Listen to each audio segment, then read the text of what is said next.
my life. You know, for me personally, that's what it's done. And then also,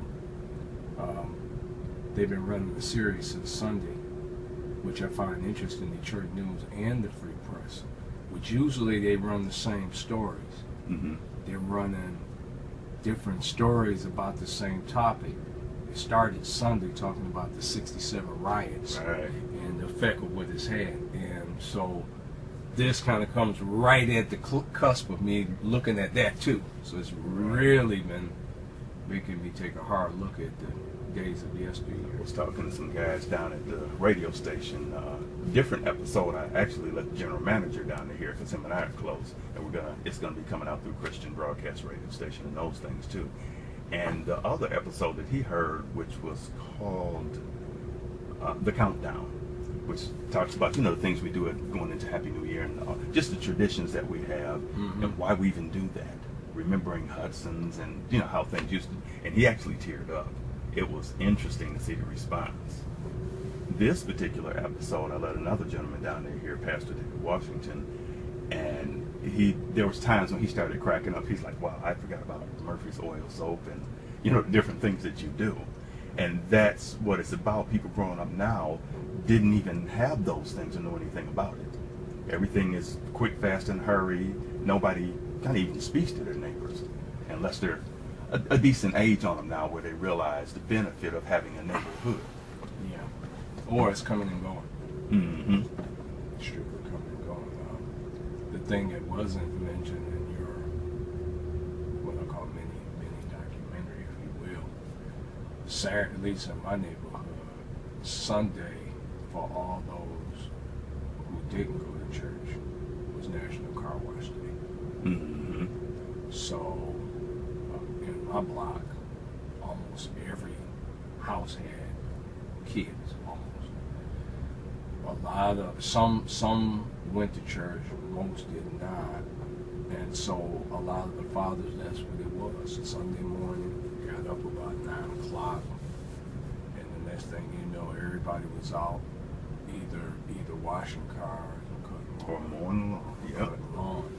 And it was during that time that then everybody talked, because everybody, at least in my block, all the fathers didn't work at the same place. Right. So everybody had a story that they were all sharing. And that was the time to get caught up. That was the time. It was almost, and even the car washing, it's interesting, it's almost infectious in that you can come out in places where people didn't have that and didn't have neighborhoods with real neighbors. And if you start mowing your lawn and just talking and sweeping and picking up and maybe even help them a little bit, it just kicks right in. Because obviously when you do that, then what happens is there's always that natural period where you might take a break anyway. So everybody kind of took a break at that one spot, whatever it was, whether washing the car, whatever. It was at that one, if you will, interval in what it is everybody was doing, and you just kind of stop for 15, 20 minutes, and everybody just talking. Right. And like you said, that was catch-up time. Because you gravitate. Last question is, what would you say to people about how American Memories Continued made you feel when you listened to it? And of course, be honest, but you're kind of already doing that anyway. Yeah, like I said, it took me back to a day of reflection. Now, for the most part, that's a lot of what's missing in our society. Is everybody's go. It's like two passionate ships. So you don't really get as much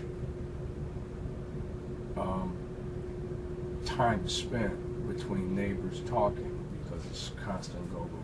I mean, at best, you might have a neighbor here or maybe a neighbor over there, maybe. Okay. The other thing too that tends to make a difference too is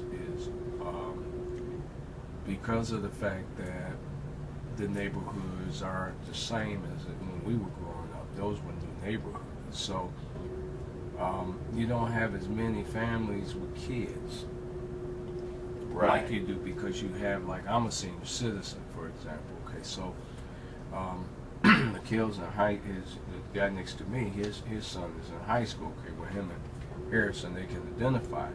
But then you just had now across the street or down the street, one family has some kids, but there aren't as many where you see the kids. They know you, you know them. Right. Now, for example, they know me or they may know of me. Yeah.